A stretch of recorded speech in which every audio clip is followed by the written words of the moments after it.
I do think, however, that the masses, those that aren't red pilled or whatever, programmed folks, we're all programmed to some extent too. And it's arrogant to think that we're not. But I think that most people are just going to go along to get along. Yeah. And oftentimes there needs to be some sort of problem reaction solution situation. For example, with what happened on 9/11, this huge terror attack, that was the problem. The reaction, everybody's afraid and living in fear now. And the Fox News terror advisory alert.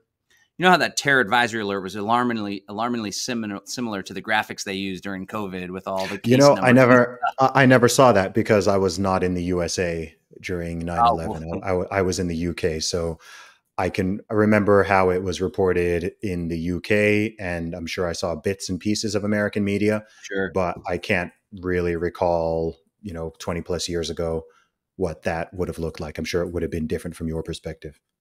Well, didn't y'all have 7/7? That bombing that took place in the subway? Yeah, but nowhere near the scale. It was nowhere near the scale of, casualties or resulting media coverage. And it wasn't used. So as I understand it, in the USA, obviously post 9/11, a lot of different acts and bills and policies were passed in the wake of it. In the UK, I don't think there was some stuff, but I don't think it was comparable. I don't think it was at the same level of such a sort of sea change in the policies and the government overreach as a result of such an incident. Sure. Well, it's a tactic that's used when there's policies, when there's wars that the government wants the public to be okay with, because most of the time the public doesn't like war. They'll trigger something or allow something to happen. And so that's what happened with 9/11. But when it comes to CBDCs, I don't even think they're going to have to sell it very difficult to the public. They're just going to say, this is going to bring you all sorts of convenience. You're not going to have to file your 1040 for your income tax anymore. It'll automatically be withdrawn, maybe from every single payment that you get from your employer. So I do believe that much of this is inevitable. We already see the smart city agenda taking place. I was born and raised in Austin. It's just right down the road from here. I got the heck out of there in 2021 as things were getting real crazy. My wife and I bought a 10-acre homestead.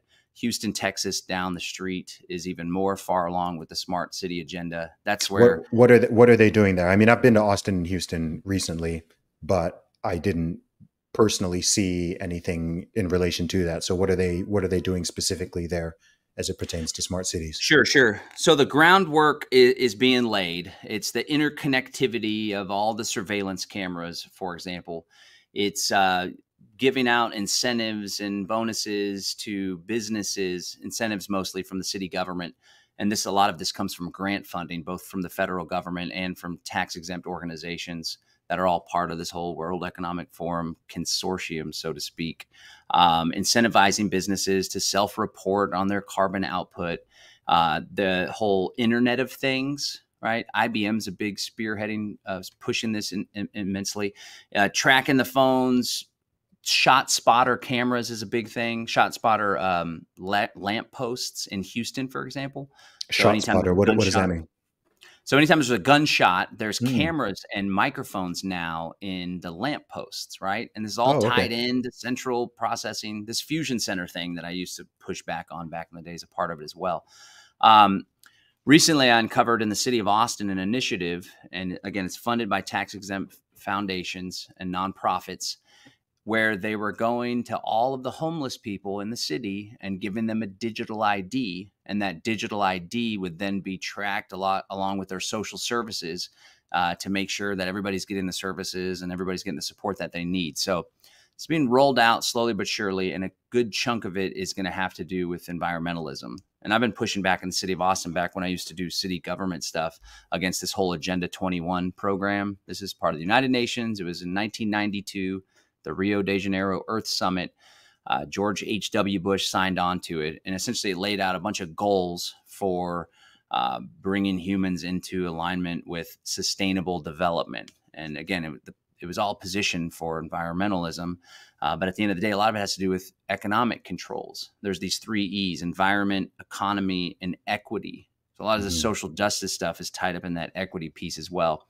I even uncovered a document. It was like in 2005, and it said, we're getting a lot of pushback by calling our local initiatives Local Agenda 21. So we recommend calling it comprehensive planning instead. So I presented that, of course. And, when you pull back and see the dramatic changes that are taking place over time, you can kind of see the trend of where things are going. More control, more surveillance, an emphasis on carbon output. In the moment, it's hard to see those changes, but they're most definitely coming, and these major cities are a big part of it. So do I think it's inevitable? The answer is yes. I do believe smart cities, central bank digital currencies will be implemented in the major cities and for most people. But the question that we need to ask ourselves is, will we go along with it? Yeah. Or will we go along with it in some ways because maybe someone doesn't want to give up their mortgage, which is now required to be paid in CBDCs. But in other ways, we'll build the relationships, we'll build the trade networks, we'll start investing in unconfiscatable assets. We'll move outside of the city, or if we still have a life in the city, because people have family, people have relatives, people have careers in the city. I don't want to discount that. I try to present a practical approach to all of this. It would be nice to at least have a bug out spot, or you have a friend that has 10, 20 acres and you have an arrangement with him where you park an RV out there and you go every once in a while to help in the garden, but you have a place to go if things get crazy. So I do believe it's going to be inevitable, but the work that we're doing with Live Free Academy, with this community we've created called the Freedom Cell Network, our Greater Reset activation, we're trying to encourage people to go ahead and build those relationships, those networks, those communities, those economic systems. So as this new normal gets built over here, we too are building a new normal. And in many ways, it's a return to the old way of doing things. Yeah, it's fascinating. I mean, human history and society definitely moves in these cycles. And I think that I think this century, in many ways, we're actually moving back towards the way things often were thousands of years ago, just that we're doing it with technology. As you've said, instead of hot wars, it's more like these sort of tech wars. And I'm simultaneously seeing a push for increased centralization, but also an equal and opposite massive push for increased decentralization. I personally think that I think that over time, we're moving back more towards sort of like city states on a global level. I think that over the course of the century, the number of nations around the world is going to significantly increase. I don't think it's going to decrease. I talk to some people who think, oh, it's all going to merge together and become more centralized. I actually see the opposite happening. I think that I wouldn't be surprised if by the end of the century, there's, 300, 400, 500, maybe more countries. And they're going to have to fight for the best people because people are so much more mobile than they used to be. And you're right that there are certain initiatives that they're wanting to do to sort of, crack down on people moving around and flying around the world so much. But what I'm seeing, particularly as someone who actually, I live in the Middle East myself, right? I live in Dubai, which is an epitome of a city state. What's interesting about Dubai is people speak of it as it's a country, even though it's a city. So when people talk about Dubai, they often speak with it. They compare it to whole countries. And it's like, well, it's just a city. And I think you're going to get more of that. People talk about, Dubai, Singapore. There's certain pockets where this is already happening, extremely low or even 0% tax rates, tons of entrepreneurship going on.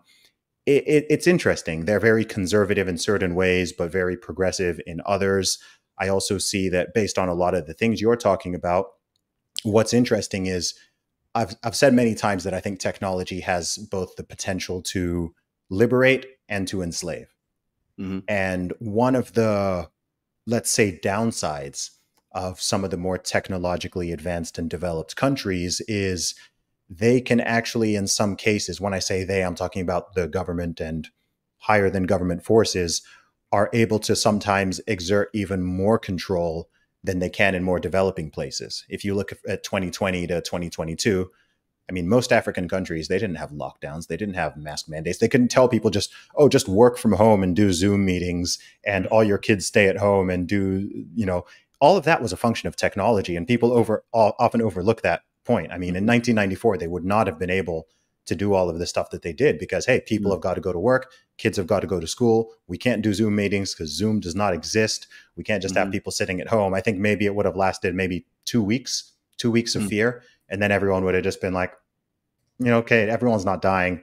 Let's just get back to it. And that's pretty much how Africa as a continent mostly handled the whole situation, because it's like, no, we just got to get on with things. So there's a lot of interesting polarities going on here. I'm very intrigued to see how it's going to play out over the next few decades. I understand a lot of the concerns, and I share a lot of the concerns you have, but I'm also optimistic in another sense, because there's this equal and opposite force, and there's also just more dissemination of information. I mean, even if you compare now, like if you look at the situation now compared to just how it was 3 or 4 years ago, it's drastically changed.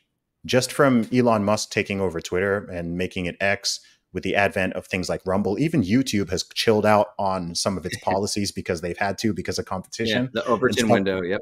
Yeah, exactly. You've got Bitcoin coming. It's like you've got CBDCs, but on the other hand, you've also got this thing called Bitcoin. Again, 20 years ago, that didn't exist. So I think it's very much up to the people en masse, on an individual level and a collective level, to kind of like, okay, decide which path you want to take. Do you want to go down this centralized technocracy path where these entities and individuals are, controlling everything and controlling all your movements? Or are you going to take the sovereign individual route, and whether that is homesteading and building and owning your own stuff, or this is having multiple passports and residencies and being able to just sort of switch jurisdiction as and when you need to. Oop, they're getting a little bit tough here. Okay, you know what? I'm moving myself and my family over to this place. And all these areas end up having to compete. If they want to keep people there who care about freedom and who are entrepreneurs, they actually kind of need to keep them sweet. And you don't do that by cracking down on all their freedoms. So that's a little bit of a rant, but that's just like a thought of the different ways I can potentially see this playing out. And I don't even think they're mutually exclusive. I think they could both happen at the same time.